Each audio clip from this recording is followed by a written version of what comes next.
To those that run New Zealand cricket, what on earth is the schedule you've just given us? What the hell? There's no meaningful cricket in New Zealand in January or February. You know, the summer festival match, a match with nothing on it and all No, that. I like these, and the reason I really like them, it's the same reason why I like the Anzac side that they've created. Like, it's great for someone like Josh Berry, who plays for the Blues, who had a good year, point. and him getting some international experience. Come on, you doggies, smack him hard. No. Smack him hard, yeah. No. Send them back out of the 8. I don't want Penrith anywhere near the 8. Welcome to the DSPN. John Walker wins the 1,500 metres gold medal at the Olympic Games. The All Blacks have won by 29 points tonight. The Devlin Sports Podcast Network. Welcome to the podcast, people. Marty Devlin, Lachlan Waugh, DSPN. If you're listening on Rover, thank you. Spotify, Google, Apple Play. It's the full audio podcast and show every day here on the DSPN YouTube channel.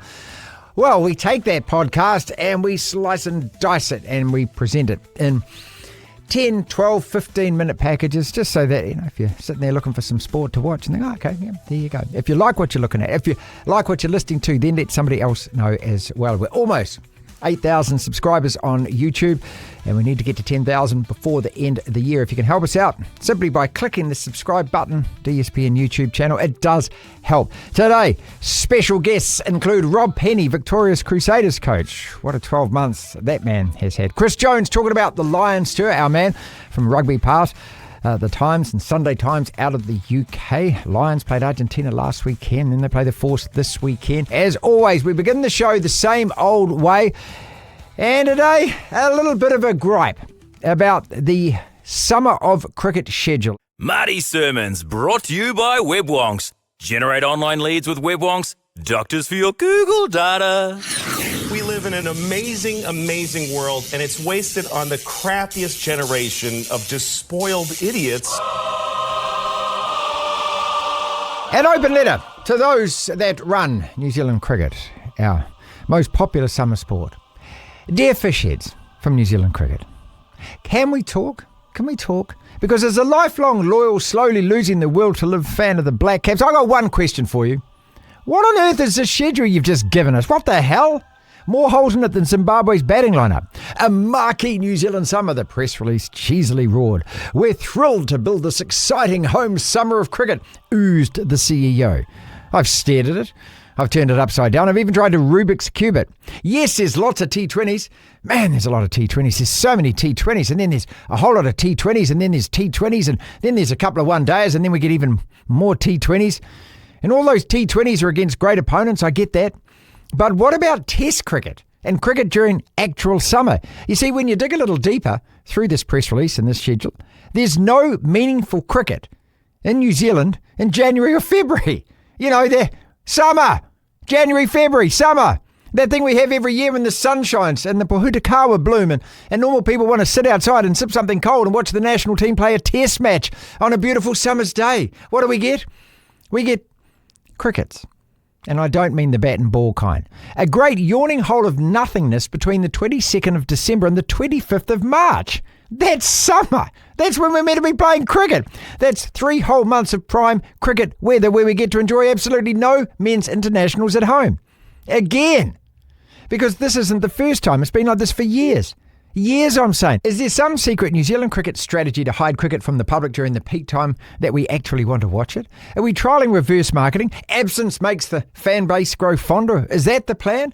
We're not asking for miracles here, just a test match or two when it's warm and bright and the kids are on holiday. A chance for us parents to take kids along and pass the passion down. Instead, we're getting T20s in October, kicking off at 7:15. Yeah, good luck if you've got 8 or 9-year-olds getting them to stay awake through the toss, or perhaps a midweek ODI in March when it's dark by 7 p.m. And half the team's already left for the IPL. Our best players have become mostly invisible at home. In between all the T20 Gigglefest global comps, they hardly ever seem to play here. Come on, New Zealand cricket, do better. New CEO Scott Weinick, do better. You talk a good game, mate, and then you don't deliver any during summer. Got the job on a plethora of PR guff about test match tradition and preserving this and protecting that. I know what cricket fans here want to see. I know how important test cricket is to this country, he happily shouted. Well, blah, blah, blah. Flowery press releases promising the earth but delivering dirt. So please, on behalf of every sunburnt thermos-carrying, radio under the hat-wearing tragic cricket fan across this country, I'm talking the train spotters. Sort it out for us. Bring back Test cricket in January or February. Give us cricket under the sun, not the floodlights and a puffer jacket. We're not asking for much, just our summer back. Sincerely yours, disgruntled but still hanging in there, just another cricket fan with a schedule-shaped hole in their heart. Devlin. It's that time, Lachlan. The Type 5. Time to tackle 5 separate sporting topics du jour, roughly 90 seconds on each when this guy yells at us. Yes! On to the next topic we go. We're going to talk about Auckland City getting a draw against Boca Juniors at the FIFA Club World Championships. This really disturbing story from Horowhenua Kapiti, where they're postponing all rugby this weekend because of continued abuse of referees. Speaking things rugby, there's a couple of international matches on this weekend. Are you getting ready to watch either Springboks Barbars or the Lions the Force? New Zealand Summer of Cricket, as I detailed at the start of the show. Would you like to see test matches after Christmas, Lachlan? How weird would that be? Cricket in summer in New Zealand. And Penrith versus the Dogs tonight. What a crackerjack of a match. The Type 5. I know, it is time. Yes! Auckland City snatch and draw versus Boca Juniors. The Argentinian newspapers have gone absolutely berserk at their team about this. Auckland City, not Auckland FC, lost to Bayern Munich 10-0, lost to Benfica 6-0. This draw, this result absolutely salvages everything about the tournament for this team, does it not?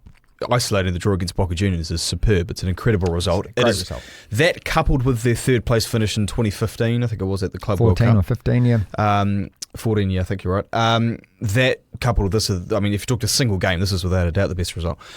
But I think people were a little bit harsh. I think the international media don't quite. I think theirs was more sympathy than anything. But I think people got a bit carried away. This team was never going to do anything against those other clubs. No. And they actually shouldn't be there. It's a bit unfair because, I mean, they want to be there, I'm sure, because they get to play these big teams and they can tell their kids and their grandkids, I played against Bayern Munich one day, way in the past. But but look, the Auckland, this tournament is the FIFA Club World Champs, and what is the top 32 clubs, or the 32 clubs in the world. And well, this is the thing. It's not the 32 best clubs in the world, because is it? Auckland City are ranked about 4,586. Well, they're amateurs. I mean, and look, but to get a result, see, the first match was pretty embarrassing against Bayern Munich scoreline-wise. I didn't feel embarrassed for them. They played better against Benfica, still conceded 6 goals. To actually score a goal, which is worth apparently $1 million US to the club, now they've just got to work out how to keep New Zealand football getting their greedy hands on the money, because New Zealand football want that money. It's not yours, mate. It's Auckland City's. Well, they would argue that they've set the foundation to send Auckland City over there to help get this result. Yeah. Yes! Lions playing the Force Saturday 10 p.m, Springboks Barbars Sunday 3:10 a.m. You watching any of these 2 international games this weekend? I love the Lions. That is as exciting for me as the World Cup, to be honest, when it comes to rugby. So I would like to watch that. But I'm not getting up at 3:10 in the morning to watch the Barbarians and Springboks play. But that game, I mean, if you want to watch a replay and you don't really care about the result later on, is going to be a hell of a watch. Exactly. I'll be recording that because I do want to actually see these New Zealand players. I want to see 12 how of them. Shannon Frizzell plays, for example, right? And there's Sam 12 Cane's Kiwis in there. Hold it. Well, I think, out of the 23. And Robbie out of the Dean's 23, out of the 23, there's 12 Kiwis involved. But they were, festival match with nothing on it and all No, that. I like these. And the reason I really like them, it's the same reason why I like the Anzac side that they've created. If they treat it how it should be treated, as an avenue to get international players who aren't the best in that country. So obviously the All Blacks, we have our 33 or 35 man squad, however you want to describe it.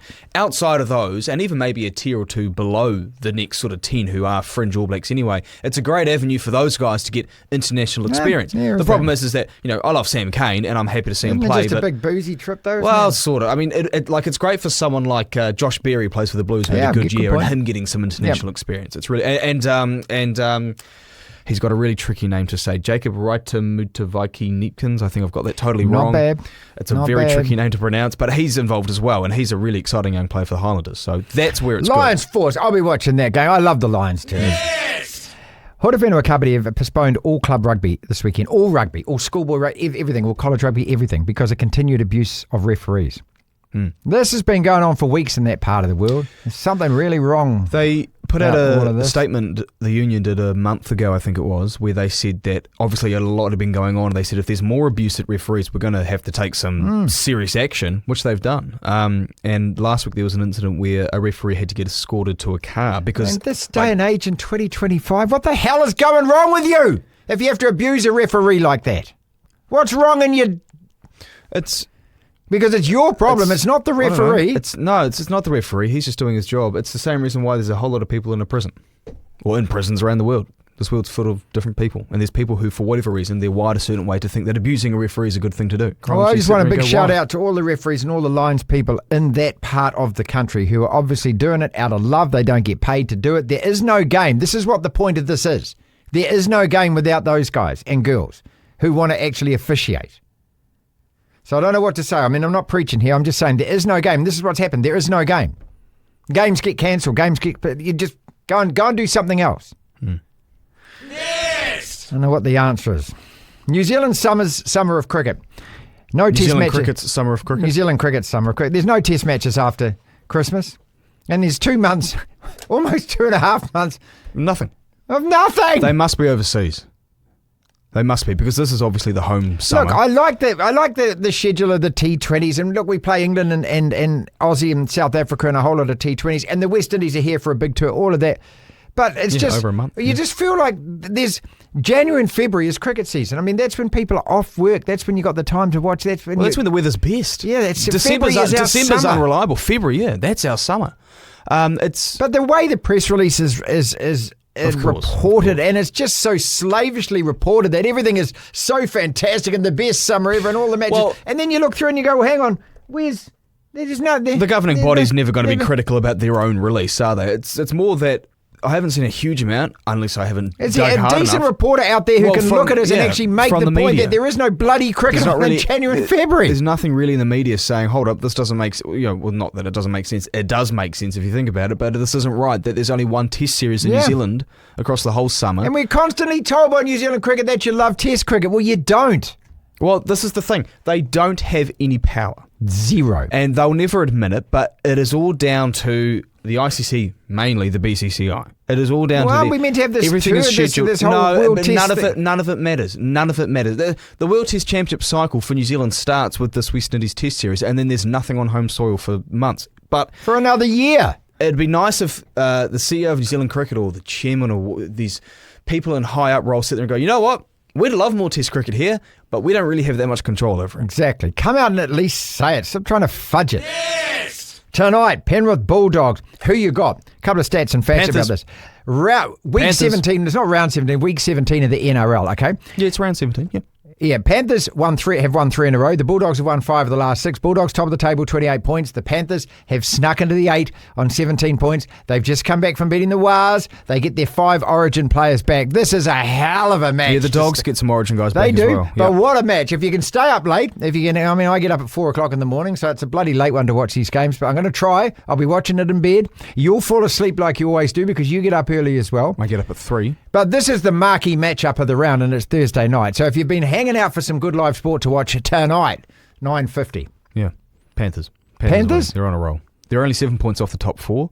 If the Warriors lose this weekend, I'm not saying they will if they lose to the Broncos, which is possible, they are on 24. If Penrith win, they're on 19. Brisbane, if they win, they're on 20. All of a sudden, there's only 2 wins between 4th. Look at that points table, though. I mean, 16th is only 3 points out of the 8 for a start. From 5th to last, well, not really last, but 5th to 16th. But the danger for every other team here is if Penrith win their 4th in a row, all of a sudden they start getting the sniff that, hang on a second. Well, this is hang on a second. Classic, Maybe it could be us, the first team outside the top 4. Well, they can get into the top 4. Oh, bollocks, mate. No, but they can't. There's the Warriors. They're 11 points behind the Warriors. They're not making up 11 points. I forgot. You've got the Warriors tattooed on your forehead. They are not making up 11 points. That's 6 wins, mate, out of the last 10 games. They're on 17 points. The Warriors are on 24. Yeah, exactly. Do the maths.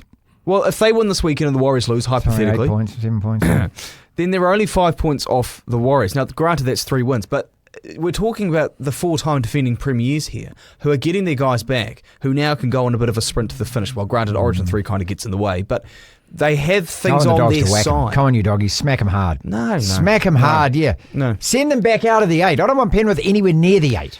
Which I'm not too sure because that would Neither hurt- do you and your Broncos. that'll You hurt don't want them in the Brisbane's- 8. Well, no, I don't care. We just need to get in there. I mean, we're sitting 5th. I don't feel like a 5th place team On right now. 7 and 7. 7 and 7. But, you know, we've got a better points difference than the Warriors. Quite a bit. Can we just finish by saying congratulations to Zoe Hobbs, who keeps breaking her own records, keeps breaking her own PBs, now the fastest woman ever in Oceania over 100 metres. She only lost that final the other day by 0.03 of a second. That's... And still, if she was racing Flojo, Florence Griffith Joyner, from 1988, she'd still be over a metre behind her in a 100-metre race. Yeah, very clean, wasn't she? Flojo. How did she die? Well done, Zoe Hobbs. Keep running fast. Well done, Zoe. This is the DSPN.